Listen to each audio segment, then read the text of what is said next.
আজকে করছি আর পটলের খোলা বাটা। এগুলো আমি সিদ্ধ করে নিয়েছি। এবার এটাকে ভালো করে বেটে নেব। এটাকে আমি শিলনোড়ায় বেটে নেব। এবার এতে একসাথেই বেটে নেব রসুনটা আর লঙ্কাটা। এটা একসাথেই বেটে নেব এর মধ্যে। আর ঝালটা যে যেরকম খায় ঝালটা পরিমাণ বুঝে। ফ্রাই প্যান বসিয়ে নিয়েছি। এবার এতে দিলাম একটু সর্ষের তেল।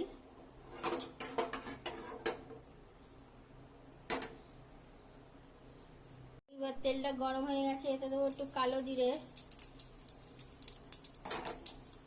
এইবার এই পেস্টটা ঢেলে দিচ্ছি।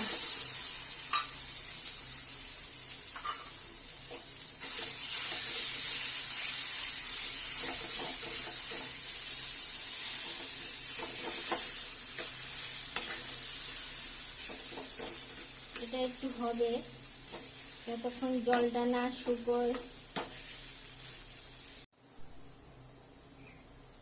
আমি এতে নুন হলুদ সব একবারে দিয়ে দিচ্ছি।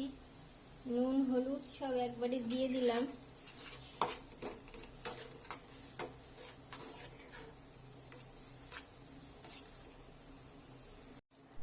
এবার এইটা হয়ে গেছে। এবার এটা নামাবো। এটা আবার হয়ে গেছে, একদম ভাজা ভাজা হয়ে গেছে। এবার এটাকে নামিয়ে যাচ্ছি। হয়ে গেল আমার পটলের খোলা বাটা।